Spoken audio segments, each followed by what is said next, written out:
About 12 hours ago, I released a video. I released this video. This is a re-edited version. Why is it re-edited? Because in the video, I took some fairly substantive shots at Zizek's tics. After having slept on it, prompted by a number of very pointed comments, I've come to the realization that it does two things.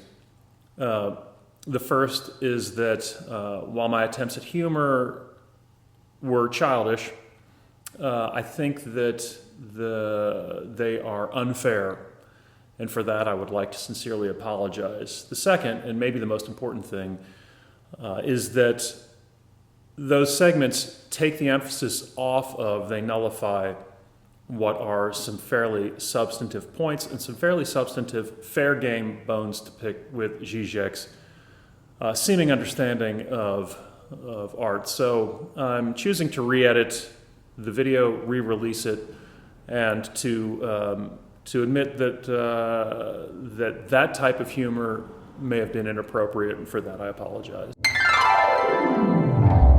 This episode is being brought to you by a steaming plate of crow. How's that taste? Listen, I have to run now. Ask me one more and then I run. Sorry. Final one. Yeah. Aesthetics, because there was like a ton of questions about how the left wing, Yeah. like the perception is that they're losing the aesthetic side, that the right wing are always, never disregard the aesthetics, the beauty, the fashion, the visual stuff and so on, and the left are, usually a little bit.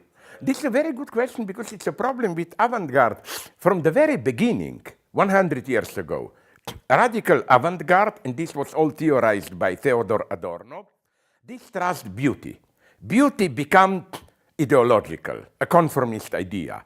The idea is that the work of art should not reflect reality in a realist socialist way, but somehow present the truth about our predicament, and that you can only do it in a non-aesthetic way, in this sense of avoiding beauty. It must be in music, atonality, dissonance, painting must not be beautiful, and so on and so on. I think that maybe today this logic is coming to an end. Why? Because this very subversive model of dissonant music, ugly paintings, it's fully appropriated. Go to some galleries today, big commercial galleries, and you know what you find them? All those scandals you remember, like a statue of Christ in a bottle of urine or whatever, dead cows exposed there and so on. It's all this type of subversion is already fully integrated. So what I think we should rehabilitate today is, it will sound horrible, almost proto-fascist, not beauty, but good craftsmanship. That fascinates me. It's not just you have an idea, you put there a body of a dead cow in urine, oh my God, subversive. Art is a hard work. You have to study it, to learn how to do it, and so on and so on. Craftsmanship, that's what I admire today. That's maybe even the truly subversive thing. Not these instinctual geniuses and so on, subversion. Maybe the most subversive thing today is to be truly disciplined and do your hard work. Oh, sorry, Slavoj,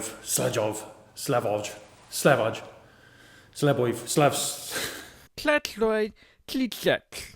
Tlatloy, tlitlet. Tlatloy, tlitlet. Sorry, my brother. So close, but no cigar.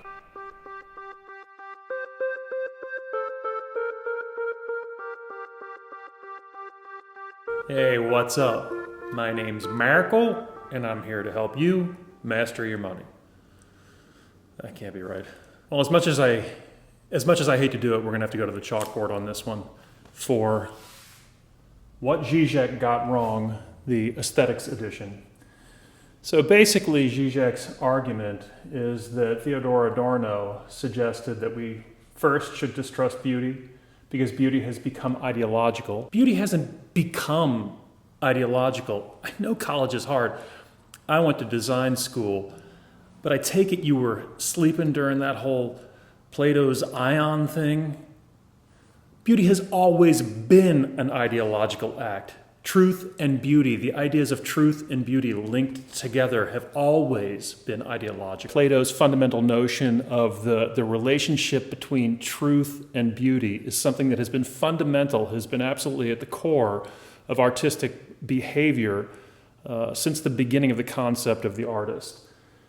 Zizek goes on to suggest that Adorno states that beauty is a conformist idea, that the work of art should not reflect reality in a realist socialist way. It should not be a form of realism. It should not be a form of the camera, of the revealing eye. And that the artist should render the truth of our predicament. And that can only be done in a non-aesthetic way. Zizek suggests that Adorno suggests that can only be done in a non-aesthetic way and that we are to avoid beauty. And the reason why is because this notion of beauty has been traced back to Platonic ideas of truth, that beauty inexorably leads to a kind of truth.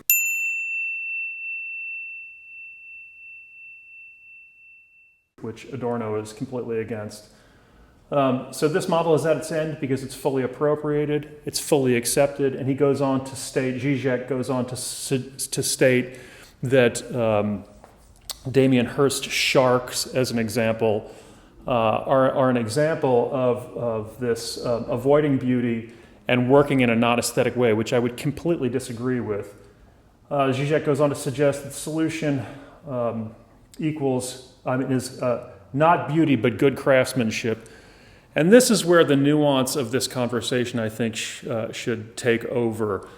I think he needs to get out more, quite frankly. Craftsmanship is simply not subversive. You ever been to Art Basel, Miami Beach, Vernissage? You ever seen a Jeff Koons or an Anish Kapoor, to name just the two first things that popped to the top of my head? Craftsmanship is a critical component of the late capitalist art system, bruh. Quite frankly, I don't know if he's ever been to Art Basel, Miami Beach, or Art Basel, or any major art fair. He's wrong in that extreme craftsmanship has been a critical component of the late capitalist art market, and it's been the domain of contemporary art for years. All we need to do is take a look at Takeshi Murakami, Jeff Koons, or Anish Kapoor as an example, three giants of the contemporary art market, and three names that come to mind quite easily to see that craftsmanship, those pieces are highly, highly crafted. His fundamental assumption that craft somehow hasn't been part of contemporary art practice is ridiculous, simply because we're looking at what he deems to be ugly sharks in vitrines. Don't be confused. Those objects are brought to a level of ridiculous craftsmanship. It's not to justify Damien Hirst's work.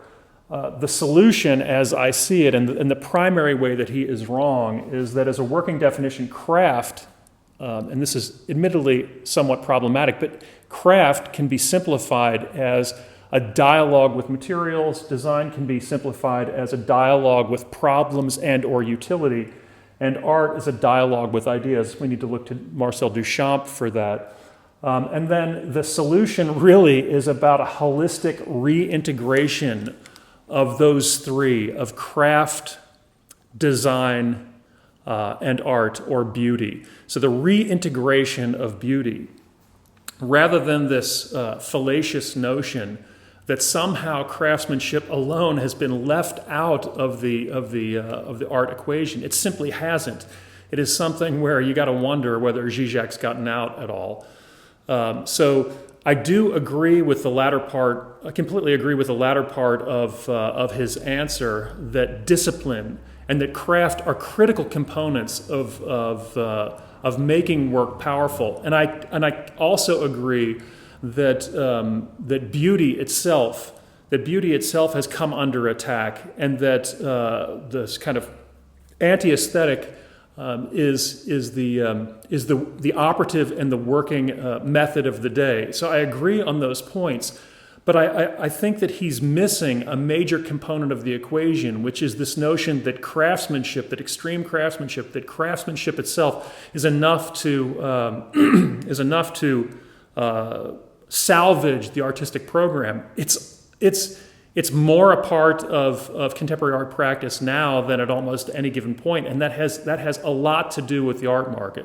The thing that I think that he's right about is the absolute reintegration of the idea of beauty, and specifically because of its Platonic idea of the relationship between truth, with a capital T, and beauty. I know that's not a very fashionable idea, but that's the way it is. So where do we find existence proof? Where do we find this approach to work? The integration, the holistic integration of the three different prongs of this puzzle.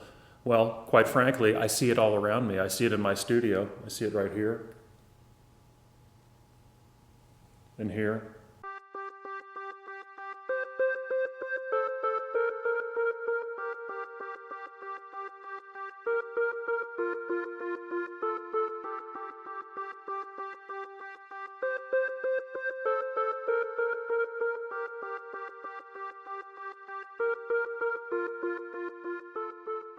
And I see it in the work of many of the practitioners in the milieu, in the environment. I don't really believe in writer's block per se. I've been asked by my mother, who is very interested in the arts and has a long history in the arts, but she's asked me a number of times where ideas come from. How do you come up with those ideas? I don't necessarily believe in this idea of writer's block. I think that being creative, being an artist or a designer that's making self-generated work is about going to the studio on a routine basis and producing pieces. And I also believe wholeheartedly that everything that you need to know about the next piece that you're making is contained in your previous work.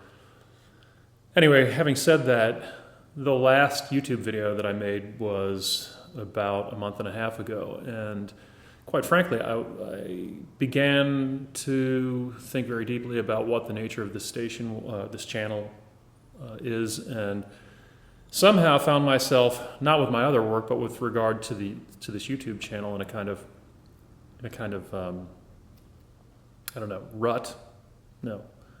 A kind of faced with a form of writer's block. Anyway, I want to thank Ben Weatherall from Australia this morning. I was chatting with via DM and Instagram, who suggested or who raised the issue of this Zizek video. So this video is a direct response and a direct provocation from Ben Weatherall, so thanks.